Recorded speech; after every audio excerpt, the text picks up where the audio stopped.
Puji Tuhan, saudara, kita boleh bertemu kembali di dalam pelayanan Reform Legacy Academy bersama dengan saya penginjil Calvin Renata.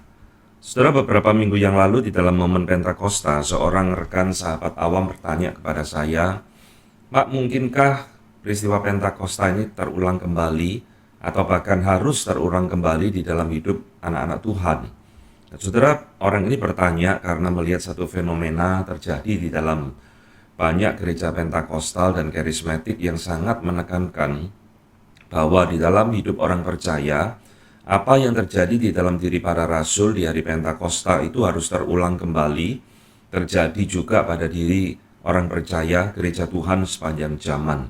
Ya, khususnya ketika mereka dikatakan harus mengalami apa yang disebut dengan baptisan Roh Kudus seperti di hari Pentakosta.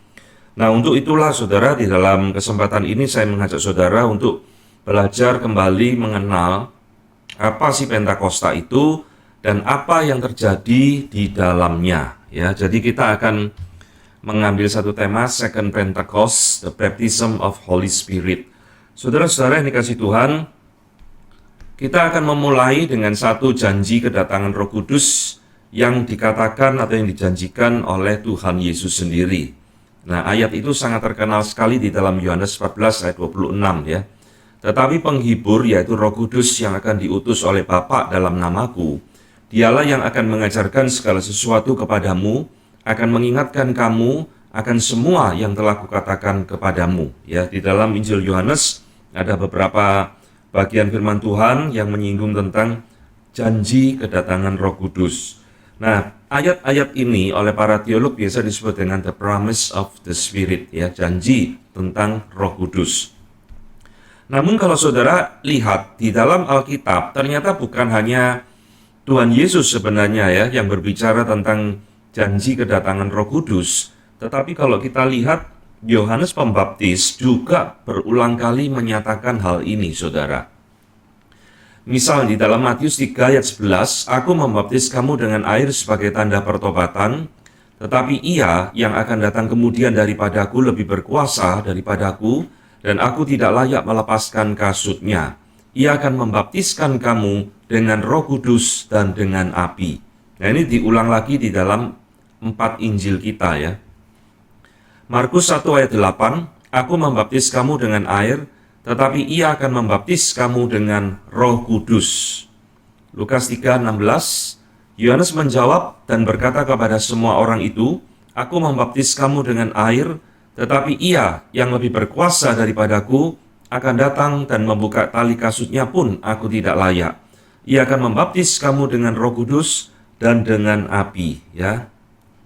Terakhir di dalam Injil Yohanes pasal 1 ayat 33, "Dan aku pun tidak mengenalnya, tetapi Dia yang mengutus aku untuk membaptis dengan air, telah berfirman kepadaku, jikalau engkau melihat roh itu turun ke atas seseorang dan tinggal di atasnya, dialah itu yang akan membaptis dengan Roh Kudus." Ya. Nah, saudara, ada bagian lain di dalam Kisah Rasul yang juga merefer kepada apa yang dikatakan oleh Yohanes Pembaptis. Itu ada di dalam Kisah Rasul 1 ayat 5 ya. "Sebab Yohanes membaptis dengan air, tetapi tidak lama lagi kamu akan dibaptis dengan Roh Kudus." Nah, kemudian Kisah Rasul 11 ayat 16, "Maka teringatlah aku akan perkataan Tuhan, Yohanes membaptis dengan air, tetapi kamu akan dibaptis dengan Roh Kudus." Ya. Nah, saudara-saudara, apa yang dikatakan oleh Yohanes Pembaptis ini itu biasa disebut dengan istilah the gift of the Spirit, ya, karunia Roh Kudus. Dan peristiwa itu nanti kita kenal dengan istilah baptism of the Spirit. Ya, jadi ada 3 istilah yang harus saudara kenal dengan baik: the promise of the Spirit, the gift of the Spirit, yaitu karunia Roh Kudus itu diberikan kepada manusia, dan baptism of the Spirit yang menuju kepada peristiwa pembaptisan Roh Kudus itu sendiri. Nah, kapan itu terjadi? Nah, ini nanti kita akan lihat, saudara ya. Saudara, ada satu hal yang menarik yang membedakan di dalam Injil Sinoptik, yaitu Matius, Markus, dan Lukas, dan perkataan Yohanes di dalam Yohanes 1:33 ini. Nah, ada satu teolog yang terkenal sekali, saudara, bernama John Stott ya. John Stott di dalam bukunya yang sangat fenomenal, yaitu Baptism and Fullness, saya menganjurkan saudara membaca buku ini ya, supaya memperlengkapi apa yang saya ajarkan. Dan sebagian juga dari materi yang saya sampaikan ini saya kutip daripada John Stott. Nah, saudara, John Stott mengingatkan kepada kita ya, ada perbedaan kata kerja yang dipakai di dalam Injil Sinoptik, yaitu Matius, Markus, dan Lukas, dan Injil Yohanes. Nah, bedanya adalah di dalam Injil Sinoptik itu memakai bentuk future ya, bahasa Yunani juga mengenal future, saudara, yang artinya akan datang, bahwa Yesus ya, dia yang akan datang daripadaku akan membaptis kamu dengan Roh Kudus, masa depan ya. Tetapi di dalam Injil Yohanes itu menuliskan di dalam bentuk present participle, saudara, bukan future. Artinya apa, saudara? Nah, dia mengatakan seperti ini. This use of present participle is timeless. Ya, jadi penggunaan bentuk kata kerja present participle ini timeless, tidak diikat oleh waktu. Itu bisa terjadi past tense, present tense, atau future tense ya. Artinya itu menjelaskan tidak satu peristiwa di dalam Pentakosta saja itu akan terjadi, di mana dikatakan Yesus membaptis dengan Roh Kudus, tetapi itu adalah distinctive ministry of Jesus. Jadi pelayanan yang unik dari Tuhan Yesus yang terjadi setiap saat, bukan hanya menunjuk kepada peristiwa Pentakosta ya. Jadi saudara, dengan kata lain kita bisa mengatakan sebagaimana Yohanes membaptis dengan air, Yohanes sendiri mengatakan dia yang akan datang daripadaku nanti akan membaptis kamu dengan Roh Kudus dan dengan api ya. Jadi boleh kita sebut juga, saudara, Tuhan Yesus boleh kita panggil sebagai pembaptis, tapi bukan dengan air, melainkan dengan Roh Kudus.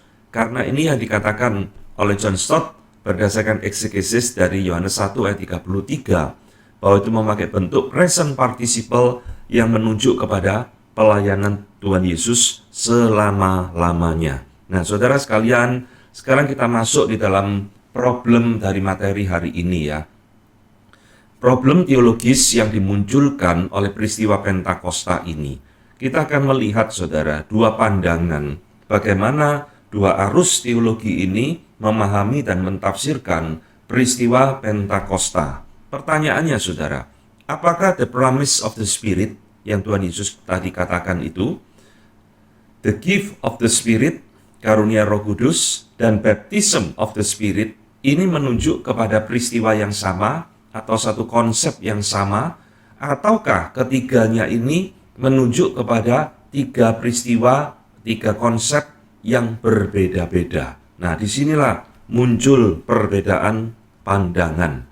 Saudara, bagi gereja-gereja Pentakosta dan Karismatik yang seperti tadi sahabat awam teman saya mengatakan, mereka percaya bahwa ini adalah dua hal yang berbeda atau bahkan tiga hal yang berbeda, yang mengajarkan, saudara, bahwa baptisan Roh Kudus atau juga the gift of the Spirit itu adalah pengalaman yang berbeda dengan pertobatan ya. Jadi saudara lihat, gereja-gereja Pentakosta dan Karismatik secara umum percaya kepada apa yang disebut dengan second blessing. Hari ini kamu sudah percaya, sudah bertobat kepada Tuhan Yesus, tapi kamu pasti belum menerima Roh Kudus. Itulah sebabnya kamu harus mengalami peristiwa Pentakosta seperti yang dialami di hari Pentakosta oleh para rasul. Mereka menerima baptisan Roh Kudus, barulah Roh Kudus ada di dalam hidup mereka, dan hidupmu penuh kuasa, dan sebagainya. Ya, maka jangan heran, biasanya di gereja-gereja tersebut, terlebih-lebih di hari Pentakosta, mereka mengadakan semacam ibadah atau seremoni yang disebut dengan baptisan Roh Kudus, ya. Biasanya sampai ditiup-tiup, terimalah Roh Kudus dan sebagainya. Saudara-saudara, bagaimana pandangan Reform melihat fenomena Pentakosta ini? Nah, disinilah kita melihat sesuatu hal yang berbeda di dalam memahami tentang peristiwa Pentakosta. Saudara, seorang teolog Reform, Vern Poythress, ya, di dalam bukunya The Baptism of Holy Spirit, What Does It Mean? Ya, baptisan Roh Kudus, apa itu artinya? Dia mengatakan, the great majority of Pentecostal belief. Jadi sebagian besar gereja Pentakosta percaya bahwa Holy Spirit itu betul-betul penuh dan penuh kuasa secara aktif di dalam hidup orang percaya hanya ketika dia telah dibaptis dengan Roh Kudus. Ya, jadi satu pengalaman sesudah pertobatan. Dan biasanya pengalaman ini disertai dengan tanda yaitu speaking in tongues, ya, berbahasa lidah, wawawawa, siraba-raba dan sebagainya. Nah, saudara, di dalam pandangan Reform jelas berbeda dengan pandangan Pentakostal dan karismatik. Reform tidak melihat bahwa baptisan Roh Kudus itu sebagai satu pengalaman yang berbeda dengan pertobatan. Ya, jadi tidak melihat ada dua tahap. Karismatik melihat ada dua tahap di dalam hidup orang percaya. Setelah bertobat, kau harus menerima baptisan Roh Kudus. Baru Roh Kudus itu ada di dalam hidupmu. Nah, di dalam pandangan Reform tidaklah demikian. Baptisan Roh Kudus itu terjadi pada saat yang sama ketika seseorang itu bertobat dan percaya kepada Tuhan Yesus, ya. Nah, saudara, apa yang dijadikan dasar bagi gereja Pentakostal untuk mengatakan bahwa di dalam hidup orang percaya ada dua tahap yang harus dilalui supaya hidupnya penuh dengan Roh Kudus atau ada Roh Kudus, ya. Saudara, argumen teologis yang mereka pakai itu adalah sebenarnya simpel sekali. Sebagaimana para rasul menerima baptisan Roh Kudus setelah pertobatan, ya, di dalam peristiwa Pentakosta, maka pola inilah yang menjadi pattern, ya, berlaku bagi gereja sepanjang zaman. Nanti kita akan bahas Kisah Rasul 2, Kisah Rasul 8, Kisah Rasul 19 yang dijadikan dasar daripada pengajaran mereka, ya. Jadi saudara lihat, ya, di dalam peristiwa Pentakosta Kisah Rasul pasal kedua, itu memang betul, saudara. Para rasul itu sudah percaya, sudah bertobat, terima Tuhan Yesus, tapi kan mereka belum menerima baptisan Roh Kudus. Ya. Tuhan Yesus malah berkata, tunggu, ya, kamu akan menerima Roh Kudus dan menerima kuasa. Nah, itu terjadi 10 hari setelah kenaikan Tuhan Yesus di dalam peristiwa Pentakosta. Roh Kudus dicurahkan di dalam bentuk lidah api, ada angin bertiup dan sebagainya. Dan memang betul, saudara, para rasul itu menerima baptisan Roh Kudus setelah pertobatan mereka, after conversion. Dan berapa lama rentang waktunya itu memang tidak dijelaskan, tetapi adalah setelah pertobatan baru mereka menerima Roh Kudus di dalam Kisah Rasul pasal yang kedua, ya. Nah, ini yang tadi saya katakan, di dalam pandangan Reform jelas berbeda. Kita memahami promise of the Spirit, the gift of the Spirit, and baptism of the Spirit, ini menunjuk kepada peristiwa yang sama, ya. Aku akan mengutus Roh Kudus kepada engkau dan dia akan membaptis dengan Roh Kudus dan dengan api. Jadi ini menunjuk kepada satu peristiwa, satu konsep yang sama, ya. Nah, sebelum kita membahas tentang beberapa ayat di dalam Kisah Rasul ini, saya ingin mengajak saudara merenungkan lebih dalam apa sih sebenarnya yang terjadi pada hari Pentakosta, ya. Saudara, ini penting sekali kita untuk mengerti apa yang sebenarnya Tuhan inginkan kita memahami peristiwa Pentakosta Kisah Rasul pasal kedua. Saudara, Pentakosta mau tidak mau adalah satu masa, ya, satu pencurahan Roh Kudus yang menandai satu zaman yang baru, New Age, saudara, satu zaman yang baru. John Stott di dalam bukunya menyebut sebagai the inauguration of new or messianic age, ya. Jadi pentahbisan atau peneguhan satu zaman yang baru atau zaman mesianik. Dia juga menyebut ini sebagai the age of the Spirit, zaman Roh Kudus, karena Roh Kudus dicurahkan secara nyata di hari Pentakosta. Bukan berarti di dalam Perjanjian Lama tidak ada Roh Kudus, ya, tetap ada. Cuma ini disebut sebagai the inauguration, ya, peneguhan atau pentahbisan, peresmian satu masa yang disebut dengan masa Roh Kudus. Nah, sedangkan saudara Richard Gavin, ya, di dalam bukunya Perspective on Pentecost. Jadi Richard Gavin ini seorang profesor Reform, ya, bukan orang Pentakosta, tapi dia tulis buku Perspective on Pentecost. Dia menghubungkan, saudara, bahwa peristiwa Pentakosta ini boleh kita sebut sebagai peresmian gereja di muka bumi, ya, gereja. Maka seringkali Pentakosta disebut sebagai hari ulang tahun gereja. Karena di dalam hari Pentakosta itulah Tuhan memberikan jemaat mula-mula sebanyak 3.000 orang bertobat di dalam khotbah Petrus di hari Pentakosta. Jadi dia mengatakan Pentakosta tidak lain tidak bukan adalah establishment, ya, peneguhan pendirian of the church as the new covenant people of God, as the body of Christ. Jadi sebagai umat perjanjian Allah yang baru, sebagai tubuh Kristus, itu diresmikan oleh Tuhan di dalam hari Pentakosta melalui pencurahan Roh Kudus. Nah, ini saudara, ya, beberapa definisi singkat tentang Pentakosta.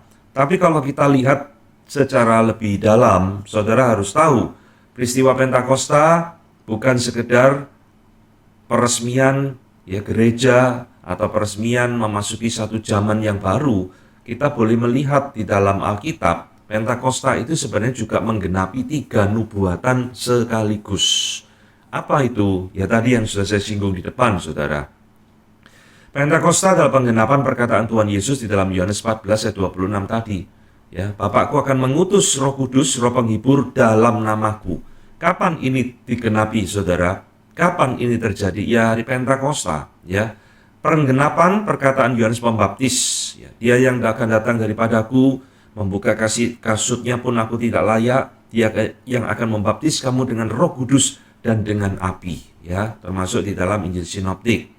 Ketiga, nah ini yang juga unik, penggenapan perkataan nubuatan Nabi Yoel di dalam Yoel 2, 28-32. Saya kutipkan cuma sebagian saja, ya, saudara harus baca sendiri nanti Kisah Rasul pasal kedua, cukup panjang, tidak saya tuliskan semua. Saudara, di dalam khotbah Petrus di hari Pentakosta yang dicatat di dalam Kisah Rasul pasal kedua, di situ Petrus melihat bahwa apa yang terjadi pada hari itu adalah satu penggenapan dari perjanjian lama, ya, ini.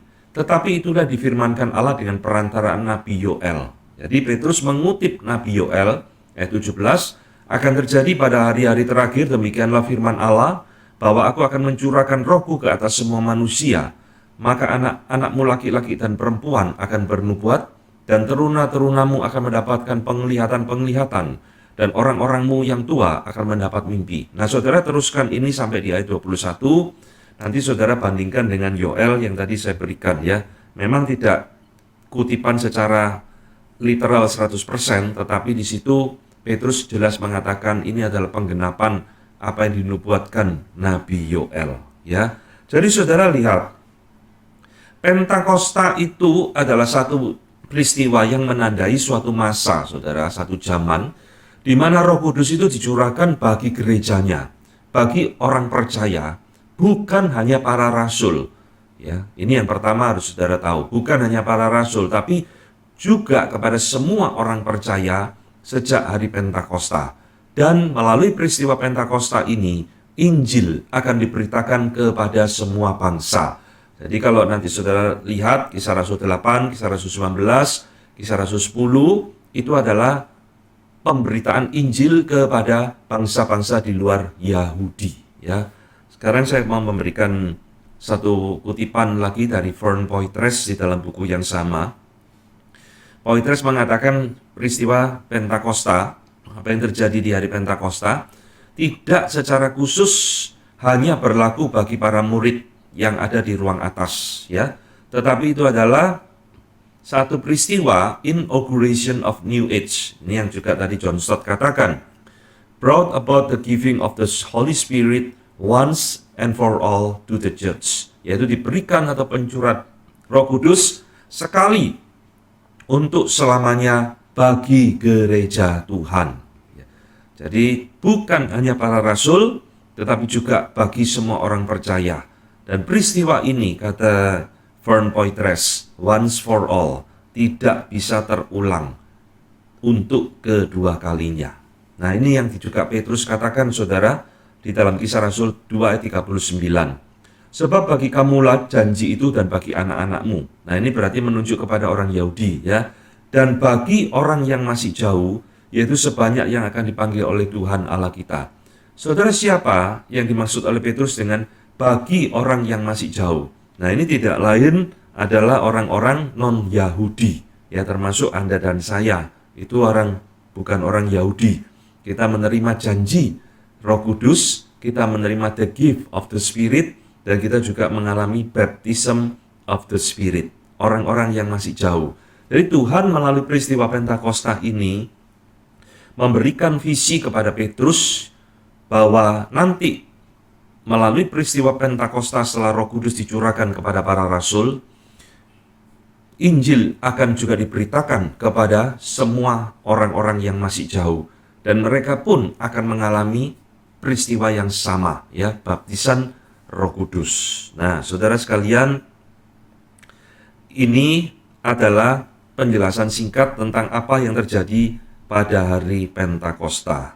Nah, sekarang kita akan gali lagi, saudara. Lihat, Petrus mengatakan, ya, bahwa Pentakosta adalah peristiwa baptisan Roh Kudus seperti yang dinubuatkan oleh Yohanes Pembaptis di dalam Yohanes 1 ayat 33 tadi, baik bagi 120 orang yang ada di ruang atas tadi, yaitu para rasul dan para murid-murid lain, termasuk dengan Maria. Jadi di dalam peristiwa Pentakosta inilah, saudara, nama Maria itu disebutkan terakhir kali di dalam Alkitab kita, ya, Maria, Ibu Tuhan Yesus. Berkumpul di ruang atas banyak 120 orang, mereka menerima baptisan Roh Kudus dengan lidah api menyala dan sebagainya. Dan di dalam peristiwa berikutnya, pasal yang sama, Kisah Rasul 2, di situ Petrus berkhotbah dan ada 3.000 orang yang bertobat, ya. Nah, kita bacakan dulu, saudara. Kisah Rasul 2 ayat 1-3, ketika tiba hari Pentakosta, semua orang percaya berkumpul di satu tempat. Tiba-tiba turunlah dari langit suatu bunyi seperti tiupan angin keras yang memenuhi seluruh rumah di mana mereka duduk. Dan tampaklah kepada mereka lidah-lidah seperti nyala api yang bertebaran dan hinggap pada mereka masing-masing. Nah, saudara, peristiwa ini di dalam ayat 1-3 ini terjadi kepada 120 orang, ya. Tidak terjadi kepada 3.000 orang yang bertobat. Enggak, saudara. Ini cuma berlaku bagi yang 120 orang. Nah, ayat 38, jawab Petrus kepada mereka, bertobatlah dan hendaklah kamu masing-masing memberi dirimu dibaptis dalam nama Tuhan Yesus untuk pengampunan dosamu, maka kamu akan menerima karunia Roh Kudus, the gift of the Spirit, ya. Jadi saudara lihat, ini dua peristiwa di dalam momen yang berdekatan, ya, sama-sama di Pentakosta, tapi bisa dibedakan. Ini terjadi kepada 120 orang, yang ini adalah khotbah Petrus, di mana 3.000 orang bertobat, ya. Petrus tidak mengatakan, kamu akan mengalami seperti saya, ada lidah-lidah api, kamu akan mendengar bunyi angin keras, dan sebagainya. Petrus hanya mengatakan, bertobat, untuk terima pengampunan dosamu, kau harus dibaptis, dan kamu akan menerima karunia Roh Kudus. Saudara, disinilah yang menariknya, saudara, yang dimana banyak orang tidak jeli untuk membedakan. Di dalam peristiwa Pentakosta, kalau saudara perhatikan baik-baik, ternyata di situ ada dua macam kelompok manusia, 120 orang dan 3.000 orang, ya. Ini dicatat dalam Alkitab, saudara, bukan saya yang ngarang-ngarang, ya. Nah, saudara, pertanyaannya, mengapa kok harus dibedakan, saudara? Kenapa kok harus ada dua macam orang menerima baptisan Roh Kudus ini? Kelompok pertama adalah 120 orang, kelompok kedua adalah 3.000 orang. Ya. Kok enggak langsung aja jadi 3.120 orang misalkan? Kenapa Tuhan kok membedakan dua kelompok manusia? Ya. Nah, saudara, lihat ini faktanya. 120 orang ini, yaitu para rasul dan murid-murid lain, itu adalah orang yang sudah percaya, sudah beriman, tapi mereka belum menerima baptisan Roh Kudus. Dan mereka menerima baptisan Roh Kudus pada momen Pentakosta tersebut di ruang atas, ya. Sedangkan 3.000 orang yang tadi bertobat ini adalah orang yang belum percaya, saudara. Itulah sebabnya Petrus mengabarkan Injil. Nanti saudara baca di dalam Kisah Rasul 2 itu khotbah Petrus panjang sekali itu. Dan 3.000 orang bertobat. Dulunya belum percaya, tapi kemudian mereka bertobat dan menerima karunia Roh Kudus atau baptism of the Spirit pada saat yang sama. Jadi saudara lihat, ini unik saudara. 120 orang ini bertobat, lalu ada interval waktu, ya, tak beberapa lama tidak tahu, mereka sebelumnya sudah percaya, barulah mereka menerima baptisan Roh Kudus. Tapi 3.000 orang ini enggak loh saudara. Mereka belum percaya. Ketika Petrus berkhotbah mereka belum percaya, namun akhirnya Tuhan beranugerah, mereka bertobat 3.000 orang, dan mereka menerima karunia Roh Kudus atau baptisan Roh Kudus pada saat yang sama, momen yang sama di mana mereka bertobat hari itu. Tidak ada lagi peristiwa lidah-lidah api turun dari langit, ya. Tidak ada lagi suara angin bergemuruh dan sebagainya. Mereka menerima baptisan Roh Kudus itu pada momen mereka bertobat. Nah, pertanyaannya, ini saudara, problem teologis yang menjadi inti pembicaraan kita. Dari dua peristiwa ini, mana yang menjadi pola bagi gereja Tuhan saat ini? Mana yang menjadi pattern bagi orang percaya di abad ke-20 ini? Yang 120 orang inikah? Atau yang 3.000 orang inikah? Paham maksud saya? Kalau saudara pegang yang 120 orang ini, itu adalah pandangan daripada gereja Pentakosta dan karismatik. Mereka sudah percaya, tapi mereka harus mengalami baptisan Roh Kudus, baru mereka menerima Roh Kudus. Tetapi kalau pandangan 3.000 orang ini pandangannya reform, ya.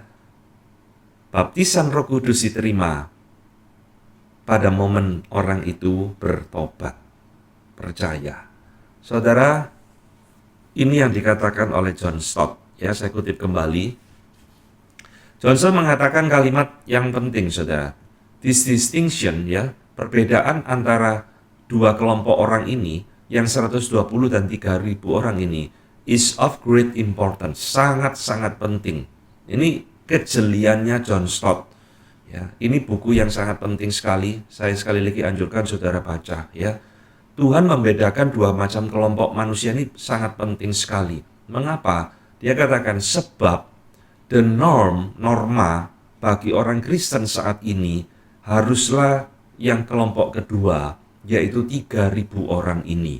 Dan bukannya seperti yang sering dianggap atau dipikirkan kelompok yang pertama. Jadi saudara, gereja Tuhan, orang percaya, itu tidak lagi mengikuti yang 120 orang ini. Tetapi kita mengikuti pola 3.000 orang ini. Percaya, bertobat, dan kemudian menerima baptisan Roh Kudus pada momen yang sama. Tidak ada interval seperti 120 orang ini, saudara. Nah, kenapa kok mesti seperti ini? Kenapa kok kita nurut yang 3.000? Kenapa kok kita tidak nurut yang 120 orang ini? Ya, John Stott di dalam kalimat selanjutnya memberikan penjelasan yang baik. Kita hidup setelah peristiwa Pentakosta seperti 3.000 orang ini, saudara. Ya, meskipun 3.000 orang ini juga masih di dalam momen Pentakosta. Bersama dengan kita, sebagaimana dengan mereka 3.000 orang ini, pengampunan dari dosa dan karunia Roh Kudus atau baptisan Roh Kudus diterima bersama-sama. Nah, ini jawabannya. Ya. Jadi saudara, gereja Tuhan itu tidak lagi mengikuti pola yang 120 orang ini. Kenapa saudara? Karena itu peristiwa unik yang tidak akan terulang lagi. Tidak ada lagi Tuhan akan mengutus Roh Kudus dalam bentuk lidah-lidah api, suara bergemuruh, kita harus kumpul lagi di satu ruangan, ya, lalu menerima baptisan Roh Kudus seperti yang diterima oleh para rasul di hari Pentakosta. Tidak. Kita sekarang mengikuti pola yang diberikan oleh Tuhan di dalam 3.000 orang itu, yaitu khotbah Petrus. Ya. Saudara, Vern Poythress ya juga mengatakan hal yang sama. Maka baptisan dengan Roh Kudus may not, ya, after the day of Pentecost, tidak bisa setelah hari Pentakosta dipisahkan dari seseorang masuk ke dalam gereja, ya, di mana dia menerima Roh Kudus. Efesus 1 ayat 23. Jadi peristiwa baptisan Roh Kudus itu setelah hari Pentakosta, setelah pencurahan di ruang atas itu, tidak lagi bisa dipisahkan dari peristiwa seseorang itu masuk ke dalam gereja, dia bertobat, terima Tuhan Yesus, di mana dia pada saat yang sama juga menerima Roh Kudus. Jadi saudara, peristiwa Pentakosta ini ya, 120 orang, ini adalah kasus khusus yang tidak akan terulang lagi, saudara. Dan tidak bisa menjadi norma, menjadi pola bagi gereja Tuhan sekarang ini. Nah, kenapa kok bisa demikian? Ya, jadi saudara, peristiwa Pentakosta ini yang terjadi kepada 120 orang ini, saudara harus ingat, kan peristiwa ini tidak terjadi tiba-tiba, ya. Lalu terjadi Pentakosta, tidak. Ini tidak bisa dilepaskan dari karya Kristus sebelumnya. Kristus harus mengalami kematian, dia harus dibangkitkan, dia harus naik ke surga, barulah 10 hari kemudian Roh Kudus dicurahkan. Ini rentetan peristiwa yang mendahului Pentakosta ini, saudara. Jadi menurut saya ya, kalau ada hamba Tuhan atau gereja yang mengajarkan, kita harus mengalami Pentakosta kembali seperti 120 orang itu, ya. Roh Kudus dicurahkan atas kita. Kita harus mengalami baptisan Roh Kudus setelah pertobatan. Ya, kalau ada gereja hamba Tuhan yang mengajarkan seperti ini, ya dia harus menyalibkan Yesus lagi mati di atas kayu salib. Lalu Yesusnya bangkit lagi, Yesusnya naik lagi ke surga, baru Roh Kudus dicurahkan lagi. Kan nggak mungkin saudara Yesus mati kedua kalinya, bangkit kedua kalinya, naik ke surga kedua kalinya. Nggak ada, saudara. Jadi ini kesalahan tafsir yang fatal sekali. Yang melihat Pentakosta itu hanya satu peristiwa yang secuil, melepaskan dari rentetan peristiwa-peristiwa yang sebelumnya, saudara. Ini juga dikatakan oleh John Stott ya di dalam bukunya. Pada dirinya sendiri, peristiwa Pentakosta itu unrepeatable, tidak bisa diulang kembali. Sebagaimana kematian Kristus, kebangkitan dan kenaikannya juga tidak bisa diulang. Nah ini, jadi kita harus melihat peristiwa Pentakosta ini dengan utuh. Jangan dicomot Kisah Rasul pasal 2-nya tok. Wah, kita harus mengulang peristiwa Pentakosta.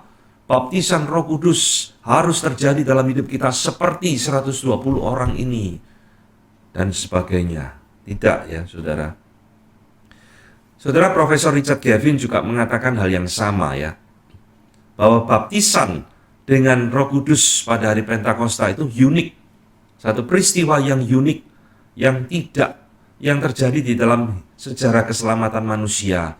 Itulah sebabnya tidak akan terulang kembali atau dipakai sebagai model bagi orang Kristen atau pengalaman orang Kristen pribadi. Seperti juga kematian, kebangkitan Kristus itu tidak bisa terulang kembali. Jadi saudara ingat ya, apa yang terjadi dengan 120 orang ini, itu tidak bisa jadi pattern bagi gereja Tuhan, saudara. Yang menjadi pattern, jadi pola bagi kita adalah 3.000 orang yang bertobat itu. Di mana Injil diberitakan, orang bertobat dan menerima baptisan Roh Kudus pada momen yang sama. Jadi tidak ada interval tunggu waktu. Saya bertobat dulu, nanti tunggu, belum terima Roh Kudus, harus pendeta yang mengatakan atau mengadakan baptisan Roh Kudus, barulah orang tersebut menerima Roh Kudus. Tidak, saudara. Ya. Nah, sekarang saya akan memberikan penjelasan beberapa kasus-kasus yang dituliskan di dalam Kisah Para Rasul yang seringkali juga dipakai menjadi dasar adanya interval waktu antara pertobatan dengan baptisan Roh Kudus. Ya, jadi gereja Pentakostal dan karismatik sekali lagi percaya antara pertobatan dengan penerima Roh Kudus itu dua momen yang berbeda. Harus menerima baptisan dulu, baptisan Roh Kudus, barulah orang tersebut menerima Roh Kudus. Nah, kasus pertama yang dijadikan contoh itu ada di Kisah Rasul 8. Ayatnya panjang 5-17, tapi saya potong ayat 14-17 saja ya. Ketika rasul-rasul di Yerusalem mendengar bahwa tanah Samaria telah menerima firman Allah, mereka mengutus Petrus dan Yohanes ke situ. Setibanya di situ, kedua rasul itu berdoa supaya orang-orang Samaria itu beroleh Roh Kudus. Sebab Roh Kudus belum turun di atas seorang pun di antara mereka. Karena mereka hanya dibaptis dalam nama Tuhan Yesus, kemudian keduanya menumpangkan tangan di atas mereka, lalu mereka menerima Roh Kudus. Ya, jadi saudara, ayat inilah atau cerita inilah yang dijadikan juga dasar. Lo lihat, ayat ini ngomong ada dua tahap di dalam hidup orang percaya. Sudah percaya, tapi belum terima Roh Kudus. Harus ditumpangi tangan oleh Petrus dan Yohanes, barulah mereka menerima Roh Kudus. Nah, inilah pola bagi orang percaya sepanjang zaman.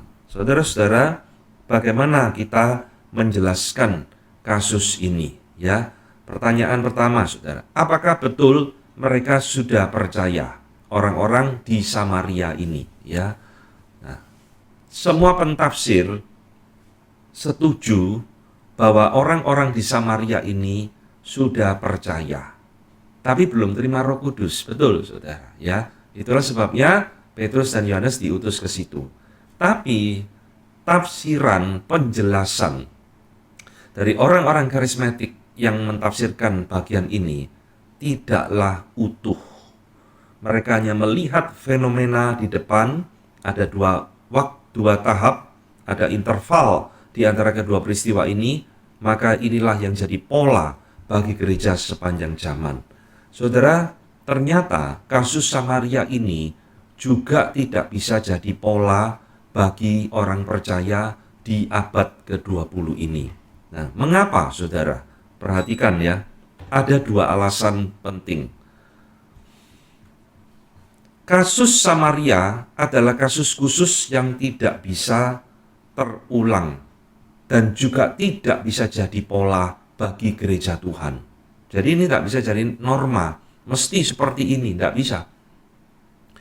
Ya, tidak setiap kali ada orang bertobat, Petrus dan Yohanes pergi untuk menumpangkan tangan. Saudara harus tahu kan, nanti setelah peristiwa ini, Injil itu kan diberitakan kepada bangsa-bangsa lain. Apa ya, setiap kali ada pemberitaan Injil di bangsa-bangsa lain, Petrus dan Yohanes itu pergi ke sana, ke sini, tumpangi tangan, baru Roh Kudus turun dan sebagainya. Kan tidak, saudara. Ya, bisa mati nih Petrus dan Yohanes. Kasus ini hanya terjadi di Samaria.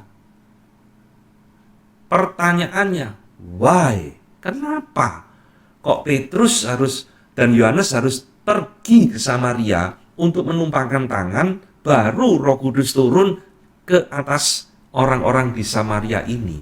Saudara-saudara harus ingat ya. Pertama, yang memberitakan Injil di Samaria adalah Filipus yang bukan rasul.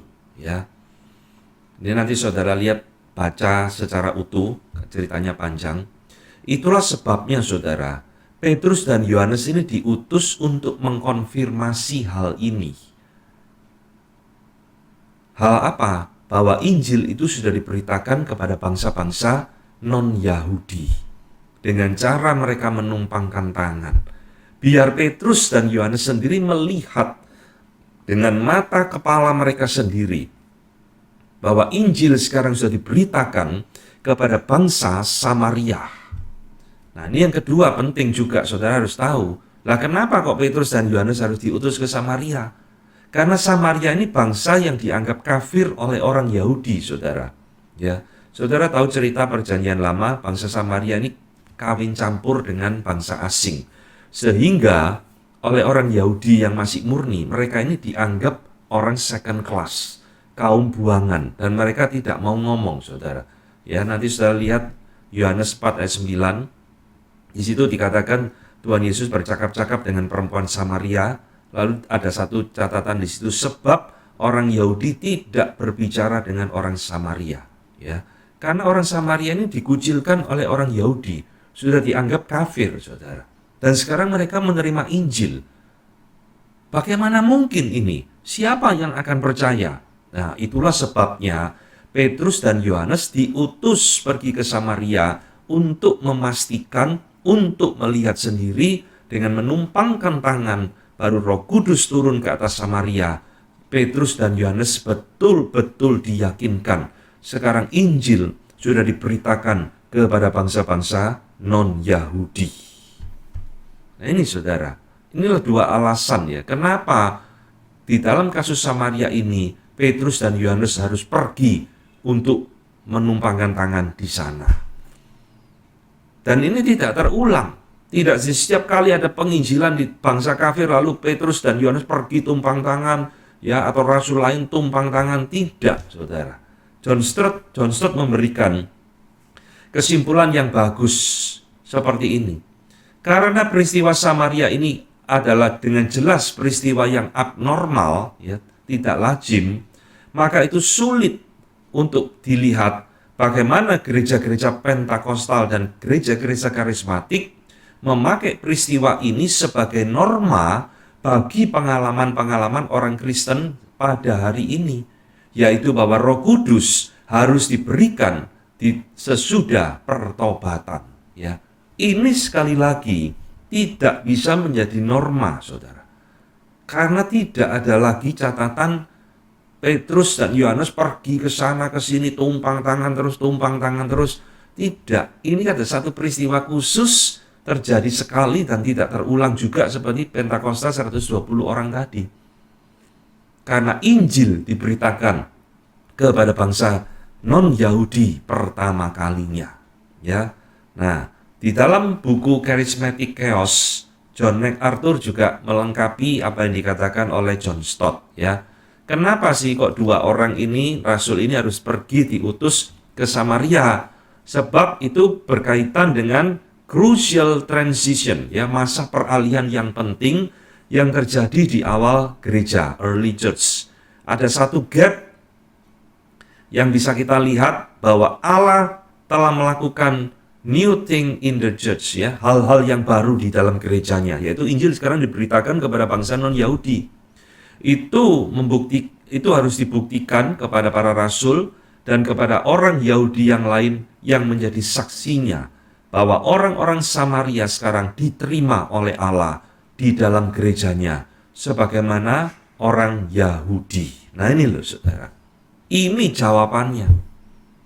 Kenapa Petrus dan Yohanes itu harus diutus oleh Tuhan pergi ke Samaria, tumpangkan tangan, baru Roh Kudus turun, supaya mereka melihat dengan mata kepala mereka sendiri. Injil sekarang sudah diberitakan kepada bangsa non-Yahudi, ya. Kasus kedua, saudara, muncul di Kisah Rasul 19 ayat 1 sampai 7. Saya bacakan seperti ini. Ketika Apolos masih di Korintus, Paulus sudah menjelajah daerah-daerah pedalaman dan tiba di Efesus. Di situ didapatinya beberapa orang murid, katanya kepada mereka, "Sudahkah kamu menerima Roh Kudus ketika kamu percaya?" Akan tetapi mereka menjawab dia, "Belum. Bahkan kami belum pernah mendengar ada Roh Kudus." Lalu kata Paulus kepada mereka, "Kalau begitu dengan baptisan manakah kamu telah dibaptis?" Jawab mereka, "Dengan baptisan Yohanes." Kata Paulus, "Baptisan Yohanes adalah baptisan orang yang telah bertobat, dan ia berkata kepada orang banyak bahwa mereka harus percaya kepada Dia yang datang kemudian daripadanya, yaitu Yesus." Nah, peristiwa ini juga dijadikan dasar baptisan Roh Kudus harus mengikuti pertobatan. Ya, ini didasarkan seperti ini. Ketika mereka mendengar hal itu, mereka memberi diri mereka dibaptis dalam nama Tuhan Yesus, dan ketika Paulus menumpangkan tangan di atas mereka, turunlah Roh Kudus ke atas mereka, dan mulailah mereka berkata-kata dalam bahasa roh dan bernubuat. Jumlah mereka kira-kira 12 orang. Nah, ini ayatnya lagi juga sama seperti Kisah Rasul 8. Sudah terima Injil, tapi belum terima Roh Kudus. Paulus harus sekarang tumpangkan tangan, baru Roh Kudus turun atas mereka. Jadi ada interval waktu, pertobatan dan baptisan Roh Kudus. Saudara, bagaimana menjelaskan ayat ini, ya? Nah, saudara, ada ada dua tafsiran tentang 12 orang di Efesus ini, saudara. Kita mau lihat dulu orang 12 orang ini nih betul-betul sudah bertobat atau belum, ya. Ini menjadi perdebatan. Dua tafsiran. Tafsiran pertama, mereka mengatakan, ada yang mengatakan orang-orang yang sudah percaya, tapi mereka ini pemahamannya belum sempurna, ya. Their instruction is incomplete. Jadi yang mengajarkan Apolos ini kepada mereka itu tidak lengkap, pemahaman mereka tentang kekristenan tidak lengkap, ya. Ini tafsiran dari Darrell Bock, ya, dari Baker Exegetical Commentary New Testament, Kisah Para Rasul. Kelompok kedua percaya, 12 orang ini belum bertobat, saudara. Ini kelompok yang paling banyak tafsirannya, ya. Ben Witherington, E. Howard Marshall, Thomas Snyder, John Stott, termasuk F.F. Bruce, John MacArthur, dan lain-lain dan sebagainya. Misal, ya saudara, Ben Witherington dan Howard Marshall berpendapat di dalam tafsirannya, bagi Lukas, ya, ketika Lukas mencatatkan Kisah Rasul ini, kalau seseorang itu tanpa Roh Kudus, maka dipastikan dia orang yang belum percaya. Nah, tadi kan dikatakan, apakah kamu sudah dibaptis Roh Kudus? Hah, Roh Kudus?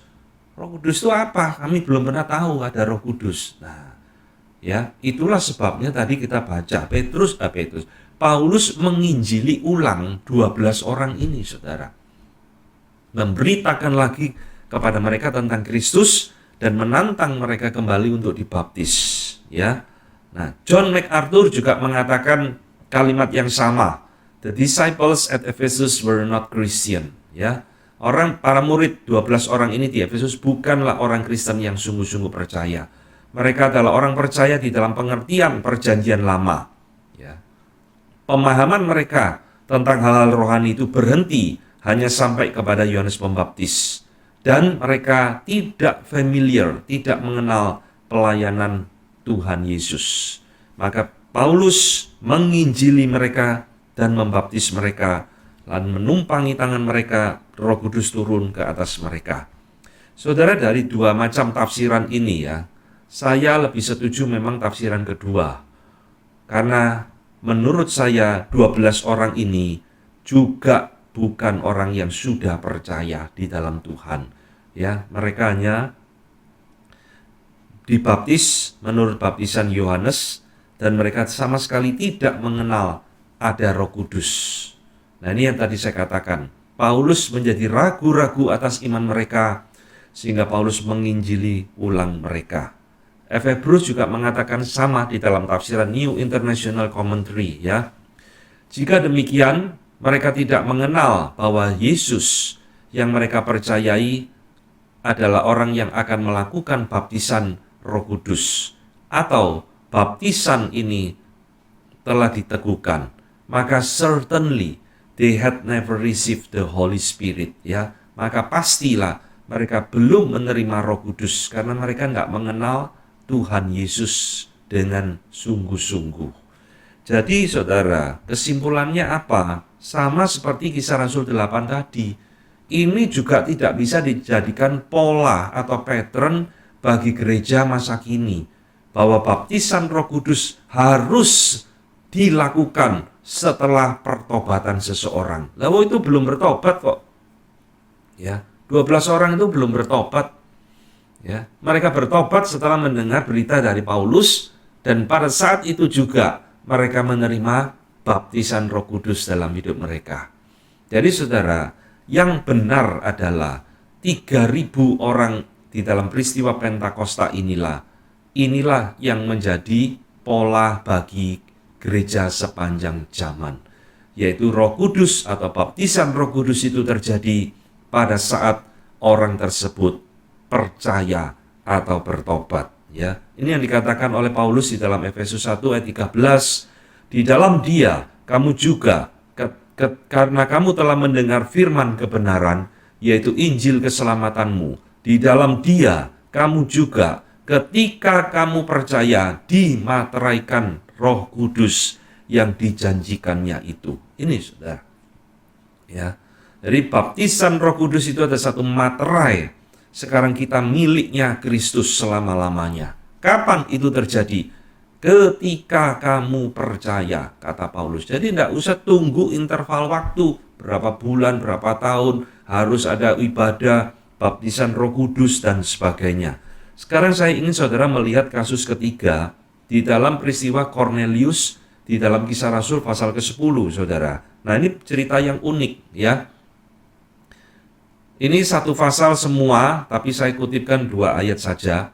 Ketika Petrus sedang berkata demikian, turunlah Roh Kudus ke atas semua orang yang mendengarkan pemberitaan itu. Dan semua orang percaya dari golongan bersunat yang menyertai Petrus tercengang-cengang karena melihat bahwa karunia Roh Kudus dicurahkan atas bangsa-bangsa lain, ya. Jadi ini ceritanya Petrus diutus pergi memberitakan Injil di rumah orang non-Yahudi yang bernama Cornelius, ya. Kalau dilihat namanya ini kemungkinan orang Roma, saudara.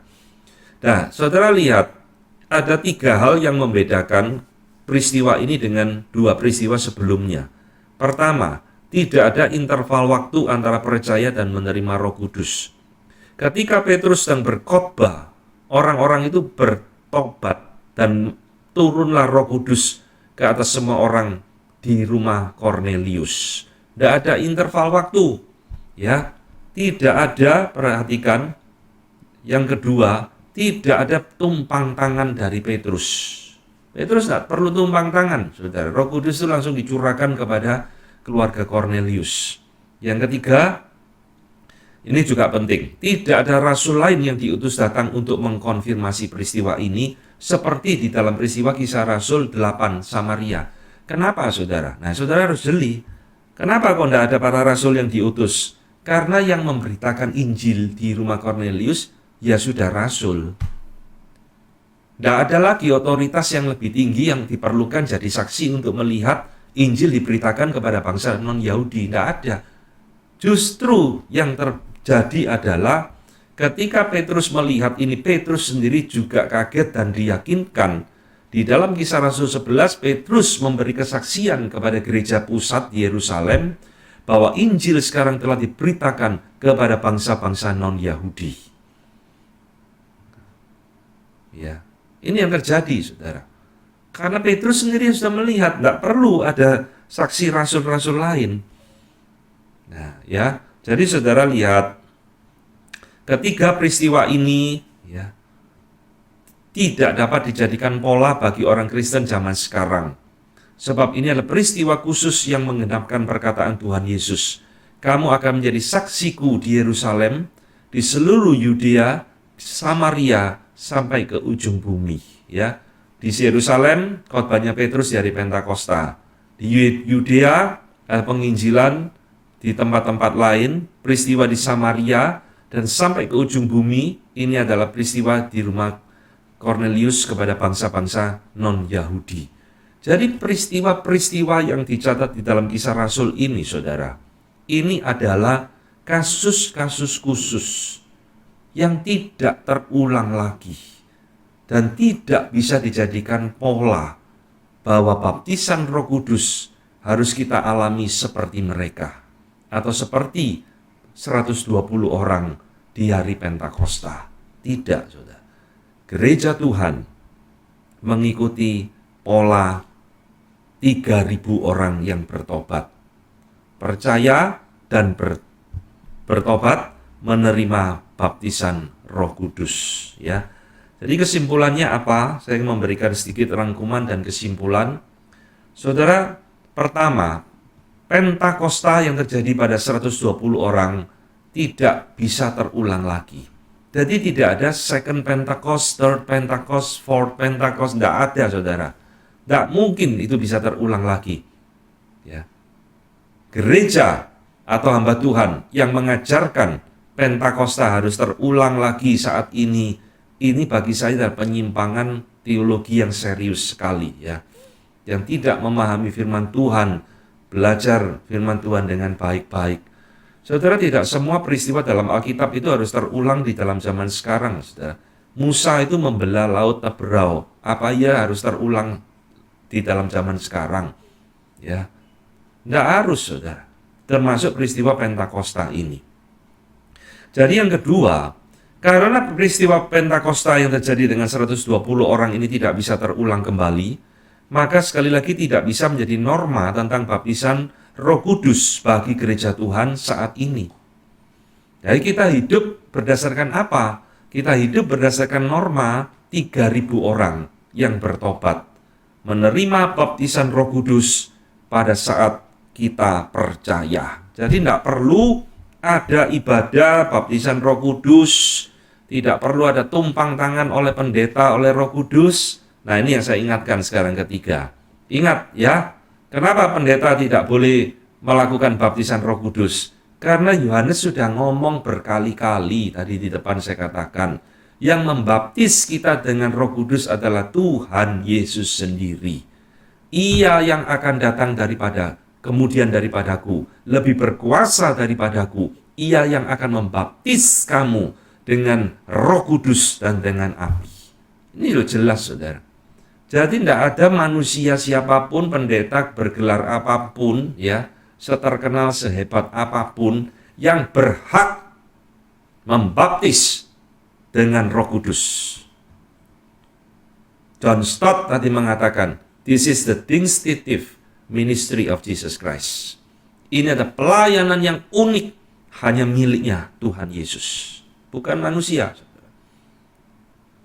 Dan yang keempat, saudara harus tahu, itulah sebabnya mengapa di dalam Alkitab tidak pernah ada perintah kita dibaptis Roh Kudus. Tidak ada, saudara.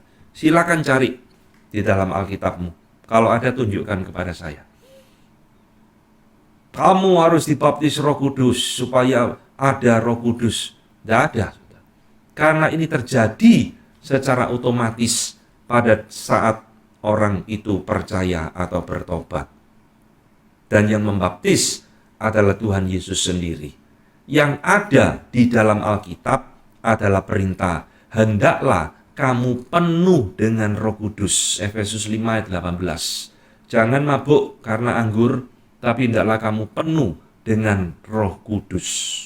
Itu yang ada, saudara. Tidak ada perintah kamu harus dibaptis Roh Kudus, tidak ada. Ya. Jadi saudara sekalian, inilah penjelasan kita di dalam materi kali ini tentang Pentakosta. Secara khusus kita membahas tentang baptisan Roh Kudus. Saya harap kita jangan salah lagi mengerti tentang apa itu baptisan Roh Kudus, ya. Tapi kita mau kembali kepada pengajaran yang benar supaya kita tidak diombang-ambingkan oleh doktrin-doktrin yang kacau balau dan sebagainya. Kiranya Tuhan memberkati saudara, dan kita akan bertemu di dalam materi yang lain pada kesempatan berikutnya. Tuhan memberkati.